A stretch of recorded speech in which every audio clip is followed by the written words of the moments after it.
नमस्कार, देवभूमि समाचार में आपका स्वागत है। आपके साथ मैं रीना झाबालियान। खबरों का रुख करेंगे, लेकिन उससे पहले एक नजर डालते हैं इस वक्त की हेडलाइंस पर। पहाड़ से मैदान तक हो रही मूसलाधार बारिश ने मचाई तबाही। कोटद्वार में भारी बरसात से हुए नुकसान का जायजा लेने पहुंचे सीएम धामी। प्रभावितों तक मदद पहुंचाने के दिए निर्देश। लोकसभा से कांग्रेस नेता अधीर रंजन चौधरी के निलंबन पर उत्तराखंड कांग्रेस में आक्रोश। मोदी सरकार का किया पुतला दहन, कहा बीजेपी कर रही अभिव्यक्ति की आजादी को खत्म। कोविड में कर्मकार कल्याण बोर्ड की तरफ से बांटी गई फ्री राशन किट में सामने आया करोड़ों का घोटाला। बीजेपी पार्षद अमिता सिंह पर लगे कमीशन खाने के गंभीर आरोप। उत्तराखंड में स्वास्थ्य सेवाओं पर कांग्रेस ने उठाए सवाल। सूर्यकांत धस्माना बोले, डेंगू को लेकर कोई तैयारी नहीं, अस्पतालों का निरीक्षण कर खोलेंगे सरकार की पोल। और चलिए बुलेटिन की शुरुआत कर लेते हैं। उत्तराखंड में पहाड़ से मैदान तक बारिश का दौर जारी है। बता दें कि कोटद्वार में मूसलाधार बारिश ने तबाही मचाई है। जनजीवन अस्त व्यस्त नजर आ रहा है। हालातों का जायजा लेने के लिए सीएम धामी पहुंचे। प्रभावित क्षेत्रों का हवाई सर्वेक्षण भी किया है सीएम धामी ने। बरसात से प्रभावित क्षेत्रों का जायजा लिया गया। अधिकारियों को लोगों तक मदद पहुंचाने के निर्देश दिए गए हैं। तो ये बड़ी खबर इस वक्त की, जहां पर आपको बता दें पहाड़ से लेकर मैदान तक लगातार बारिश हो रही है, जिसकी वजह से पूरे तरीके से जनजीवन जो है अस्त व्यस्त नजर आ रहा है। और ऐसे में आपको बता दें कि कोटद्वार में किस तरीके का मंजर देखने को मिला। कोटद्वार में मूसलाधार बारिश ने तबाही मचाई है। जनजीवन अस्त व्यस्त है। हालातों का जायजा लेने के लिए सीएम धामी खुद पहुंचे। प्रभावित क्षेत्रों का उन्होंने हवाई सर्वेक्षण किया। बरसात से प्रभावित क्षेत्रों का जायजा उन्होंने लिया। अधिकारियों को लोगों तक मदद पहुंचाने के निर्देश दिए गए हैं। उत्तराखंड की धामी सरकार ने राज्य में गर्भवती महिलाओं के लिए राहत भरा कदम उठाया है। राज्य में अब गर्भवती महिलाओं को जरूरत पड़ने पर एयरलिफ्ट कर उन्हें अस्पताल पहुंचाया जाएगा। सीएम धामी ने अधिकारियों को इस संबंध में व्यवस्था करने के निर्देश दिए हैं। देखिए रिपोर्ट। गर्भवती महिलाओं के लिए राहत की खबर। धामी सरकार ने उठाया बड़ा कदम। गर्भवती महिलाओं को मिलेगी हेली सेवा। उत्तराखंड में लगातार हो रही बारिश के कारण कई रास्ते बाधित हो चुके हैं, तो कहीं पर कनेक्टिविटी ब्रेक हो चुकी है। कई गांव इससे प्रभावित हुए हैं। ऐसे में खास तौर पर गर्भवती महिलाओं को अस्पताल तक पहुंचाने के लिए परेशानियों का सामना करना पड़ रहा है। ऐसी स्थिति को देखते हुए सूबे की धामी सरकार ने एक बड़ा कदम उठाया है। गर्भवती महिलाओं को राहत देते हुए सीएम धामी ने उन्हें हेली सेवा के जरिए अस्पताल तक पहुँचाने का निर्देश जारी किया है। किसी भी गर्भवती महिलाओं को अस्पताल पहुंचाने के लिए अब एयरलिफ्ट करने की जरूरत पड़ती है, तो उन्हें हेली सेवा दी जाएगी। सीएम के इस निर्देश पर स्वास्थ्य विभाग ने अपनी कमर कस ली है। उत्तराखंड की डीजी हेल्थ विनीता शाह का कहना है कि सीएम के निर्देश पर सभी जिलों के सीएमओ को निर्देश जारी कर दिए गए हैं। हमने सभी सीएमओ को इस चीज में गर्भवती महिलाएं जो ऐसे फार रीच एरिया में है और जिनका डिलीवरी डेट पास है, आइडेंटिफाई करके और उनको त्वरित उनको लाने के हर संभव जो भी मेथड हो निर्देश दे दिए गए। लाजमी है, जब सरकार कोई योजना शुरू करती है तो उस पर विपक्ष सवाल खड़े करता है। कांग्रेस ने मुख्यमंत्री द्वारा गर्भवती महिलाओं को दी जाने वाली हेली सेवा पर सवाल खड़े किए हैं। कांग्रेस प्रवक्ता शिषपाल सिंह बिष्ट ने निशाना साधते हुए कहा कि मरीजों को 108 एम्बुलेंस सेवा समय पर नहीं मिलती, तो फिर हेली सेवा कैसे मिलेगी।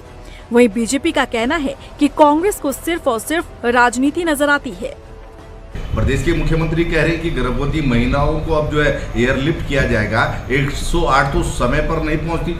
गर्भवती महिलाओं की जान जो है आफत में आई हुई है, जान बच नहीं पा रही है और सरकार बड़े बड़े दावे कर रही है। जब अगर सरकार इसमें गंभीर है, गर्भवती महिलाओं को अगर वास्तव में ईमानदारी से एयरलिफ्ट किया जाता है तो योजना अच्छी है। लेकिन हम देख रहे हैं कि भाजपा सरकार की केवल घोषणाएं होती है, योजनाएं धरातल पर नहीं उतरती। ये सपने अच्छे दिखाते हैं, जुमले अच्छे कहते हैं, लेकिन इनकी योजनाओं का लाभ जनता को नहीं मिलता। जो भी महिलाएं पहाड़ों में रह रही हो या आपदाग्रस्त क्षेत्रों में रहती हैं, उनका वो प्रसव उनका अगर जो होना है वो गर्भवती हैं, तो निश्चित रूप से ऐसी महिलाओं को हमारी सरकार एयरलिफ्ट के माध्यम से, एयर एम्बुलेंस के माध्यम से उनको एयरलिफ्ट कर सुरक्षित स्थान पर ले जा करके उनके प्रसव हो सके, इस पर महत्वपूर्ण कदम सरकार ने उठाया।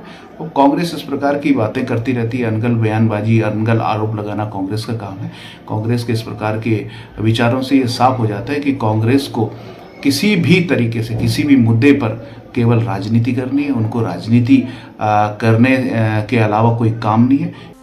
बहरहाल राजनीतिक पार्टियों की सियासत अपनी जगह है और राज्य की जनता को सुविधा पहुंचाना अपनी जगह। किसी भी सरकार के लिए प्राथमिकता जनता होती है। फिलहाल जिस तरह से गर्भवती महिलाओं के लिए राज्य की धामी सरकार ने कदम उठाया है, वो वाकई में सराहनीय है। अब देखना होगा कि सरकार के इस कदम का कितना फायदा राज्य की गर्भवती महिलाओं को मिलता है। हल्द्वानी में कांग्रेस कार्यकर्ताओं ने केंद्र सरकार के खिलाफ जमकर प्रदर्शन करते हुए सरकार का पुतला दहन किया। कांग्रेस विधायक सुमित हृदयेश के नेतृत्व में प्रदर्शन करते हुए कार्यकर्ताओं ने कांग्रेस नेता अधीर रंजन चौधरी के निलंबन को गलत ठहराया है। साथ ही कहा कि केंद्र की बीजेपी सरकार में अभिव्यक्ति की आजादी को खत्म किया जा रहा है। विधायक सुमित हृदयेश ने कहा कि केंद्र सरकार हर वो दमनकारी कदम उठा रही है जो एक तानाशाही सरकार उठाती है। अधीर रंजन चौधरी जी की जिस प्रकार से उनका निलंबन होता है और जैसी अडानी आवाज़ चलती है संसद में, पता लगता है कि कोई भूकंप आ गया है, क्योंकि उनकी ऐसी नस दब जाती है, ऐसा रिश्ता है उनका। स्मृति ईरानी जी बताएंगी रिश्ता क्या कहलाता है, नरेंद्र मोदी जी ये बताएंगे रिश्ता क्या कहलाता है, अमित शाह जी ये बताएं ये रिश्ता क्या कहलाता है, जेपी नड्डा ये बताएं रिश्ता क्या कहलाता है। जैसे ही आवाज़ उठती है अडानी जी के खिलाफ, अडानी जी का नाम आता है, कब कभी छूट जाती है, भूकंप आता है और संविधान की जो किताब है, पन्ने दर पन्ने, अक्षर दम अक्षर, उस पर प्रहार होना चालू हो जाता है। संसद की हमेशा एक गरिमा रही है, सदन की एक हमेशा गरिमा रही है। उस गरिमा पे ठेस पहुंचाने का अगर कोई जिम्मेवार है, वो भारतीय जनता पार्टी की केंद्र की सरकार है। देहरादून नगर निगम की बोर्ड बैठक सोमवार को आयोजित की जाएगी और चुनाव अगर तय समय में होते हैं तो ये इस बोर्ड की अंतिम बैठक होगी। ऐसे में अंतिम बैठक के हंगामेदार होने के आसार हैं। बोर्ड बैठक में कैंट क्षेत्र के नागरिक क्षेत्रों को पृथक कर नगर निगम में शामिल किए जाने सहित 23 प्रस्तावों पर चर्चा होगी। वहीं नगर आयुक्त ने बताया कि यहां पर ट्विनिंग सिटी के प्रस्ताव, सफाई व्यवस्था के लिए 58 नए डोर टू डोर कूड़ा वाहन क्रय और यहां पर मैकेनाइज्ड ट्रांसफर स्टेशन के लिए 4 करोड़ रुपए निगम की निधि से व्यय करने पर भी चर्चा होगी। हमने अपनी तरफ से जो भी कार्यों की आवश्यकता है नगर निगम को, वो सब प्रस्ताव एजेंडा में शामिल कर लिए हैं। और इसके अतिरिक्त जो अन्य प्रस्ताव जो भी कोई उसके बाद आते हैं या कोई और ऐसे प्रस्ताव छूट गए हैं, तो वो बोर्ड बैठक में उसका भी उन सब कार्यों पर भी चर्चा करी जाएगी। इसमें रोमानिया देश जो है उसकी एक शहर है प्याट्रा नीमट करके, उसके साथ ट्विनिंग ऑफ सिटीज़ का एक प्रस्ताव, ये काफ़ी इंटरेस्टिंग प्रस्ताव है।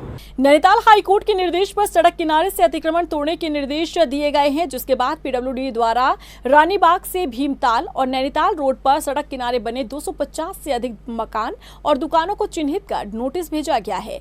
ऐसे में भीमताल क्षेत्र के जनप्रतिनिधियों और ग्रामीणों ने हल्द्वानी में सरकार और प्रशासन और पीडब्ल्यूडी के खिलाफ जमकर नारेबाजी करते हुए उत्पीड़न का आरोप लगाया। क्षेत्र के जनप्रतिनिधियों और दुकानदारों ने कहा कि वो 50 साल से अधिक समय से वन पंचायत की भूमि पर अपना रोजगार कर रहे हैं, उनके मकान भी हैं। अब पीडब्ल्यूडी गलत सीमांकन कर उनका उत्पीड़न कर रहे हैं। जो वर्षों से बसे हुए दुकानदार हैं, जिनके पास वन पंचायत की भूमि नियम के अनुसार, वन पंचायत एक्ट के अनुसार अलॉटेड है, वो अपने मन से नहीं बसे हुए हैं। हमारे पास ये नक्शा और ये डॉक्यूमेंट आप देखेंगे तो ये सब हमारे पास कागज हैं 1949 के।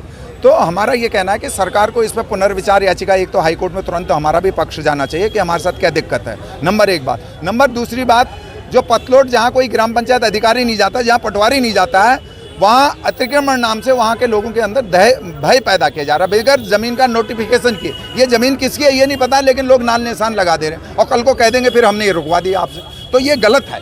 पहले भूमिका चयन हो कि कौन सी भूमि लीगल है, कौन सी इनलीगल है। उत्तराखंड में तेंदुओं द्वारा लोगों पर हमले आम बात हो गई है। जंगलों से बाहर रिहायशी इलाकों में चहलकदमी बढ़ने लगी है।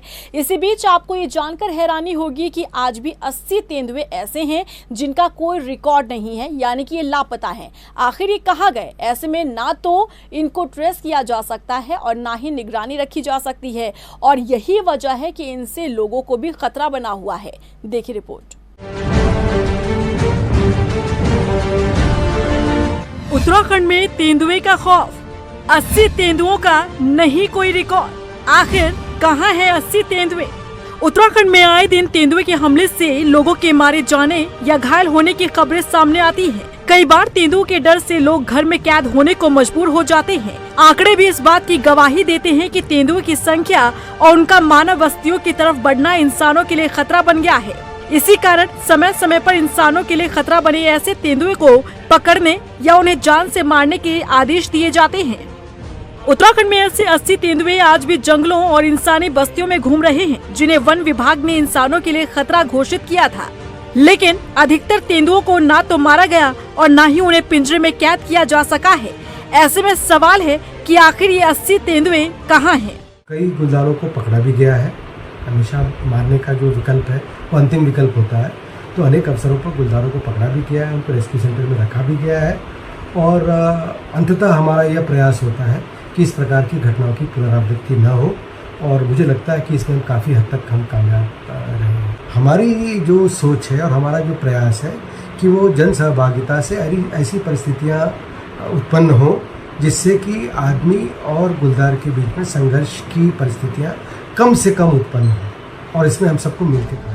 आंकड़ों के लिहाज से यदि बात करें तो उत्तराखंड में तेंदुओं की संख्या 3115 है। राज्य में 1000 मीटर से 3500 मीटर ऊंचाई वाले क्षेत्र में कुल 2276 तेंदुए हैं। उत्तराखंड में साल 2006 से 2022 तक कुल 108 तेंदुओं को इंसान के लिए खतरा माना गया। इस दौरान कुल 25 तेंदुओं को वन विभाग की इजाजत के बाद मार गिराया गया। राज्य में 80 तेंदुए इंसानों के लिए खतरा घोषित होने के बाद भी वन विभाग की पकड़ से दूर है। नरेंद्रनगर फॉरेस्ट डिवीजन में कुल 16 तेंदुओं को पकड़ने की परमिशन मिली। राज्य स्थापना से अब तक तेंदुओं के हमले से 510 लोगों की मौत हुई। इस साल 6 महीने में ही तेंदुए ने 9 लोगों को मारा तो 40 लोग भी घायल हुए। गढ़वाल फॉरेस्ट डिवीजन में कुल 15 तेंदुओं को इंसानों के लिए खतरा माना गया।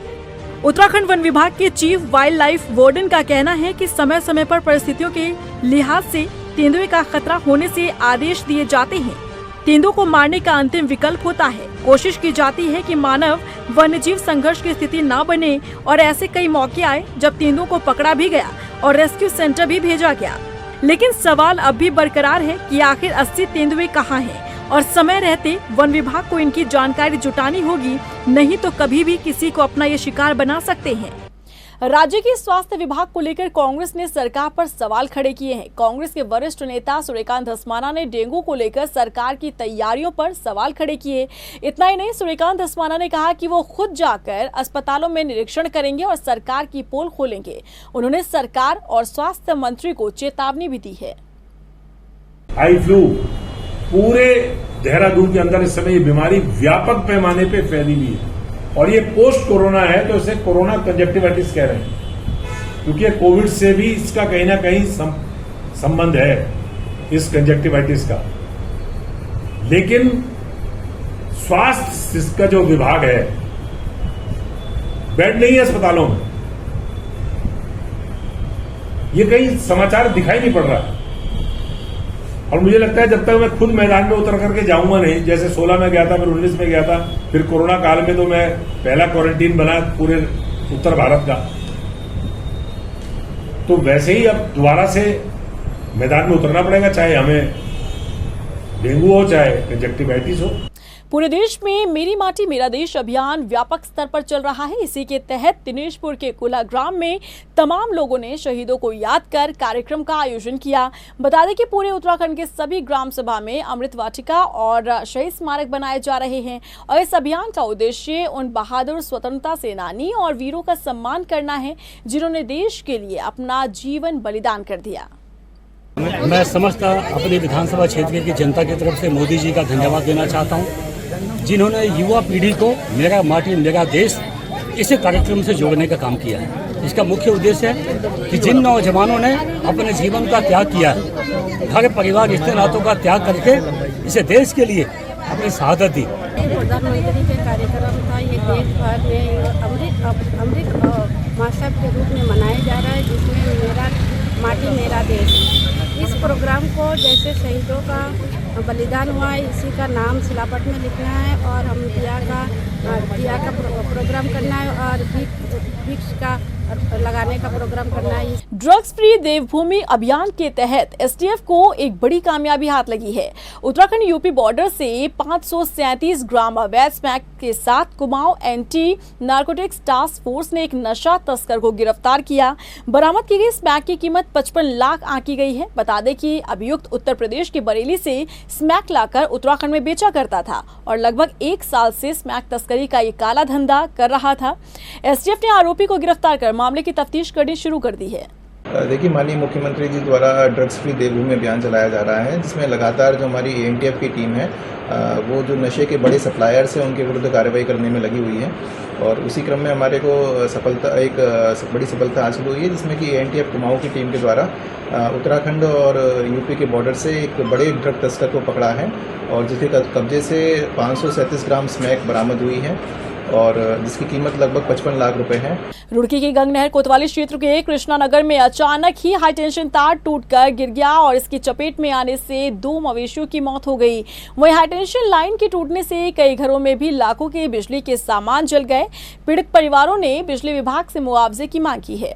मैं दूध निकाली थी, दूध निकाल के जैसे ही अंदर आई एकदम तार में ऊपर फाल्ट हुआ, फिर आग लगी, फिर सारे तार टूट गए। ये डंगर यहाँ से खड़े थे, बस इनमें आग लगी, यहाँ से बहुत जोर का फाल्ट हुआ। तारों से बहुत ज़्यादा नुकसान हुआ, सब कुछ जल गया, सोफे, बेड, फ्रिज, पंखे, इन्वर्टर सब कुछ जल गया। और इसी के साथ फिलहाल इस बुलेटिन में बस इतना ही, लेकिन चलते चलते एक नजर डालते हैं इस वक्त की हेडलाइंस पर। पहाड़ से मैदान तक हो रही मूसलाधार बारिश ने मचाई तबाही। कोटद्वार में भारी बरसात से हुए नुकसान का जायजा लेने पहुंचे सीएम धामी। प्रभावितों तक मदद पहुंचाने के दिए निर्देश। लोकसभा से कांग्रेस नेता अधीर रंजन चौधरी के निलंबन पर उत्तराखंड कांग्रेस में आक्रोश। मोदी सरकार का किया पुतला दहन, कहा बीजेपी कर रही अभिव्यक्ति की आजादी को खत्म। कोविड में कर्मकार कल्याण बोर्ड की तरफ से बांटी गई फ्री राशन किट में सामने आया करोड़ों का घोटाला। बीजेपी पार्षद अमिता सिंह पर लगे कमीशन खाने के गंभीर आरोप। उत्तराखंड में स्वास्थ्य सेवाओं पर कांग्रेस ने उठाए सवाल। सूर्यकांत धस्माना बोले डेंगू को लेकर कोई तैयारी नहीं, अस्पतालों का निरीक्षण कर खोलेंगे सरकार की पोल।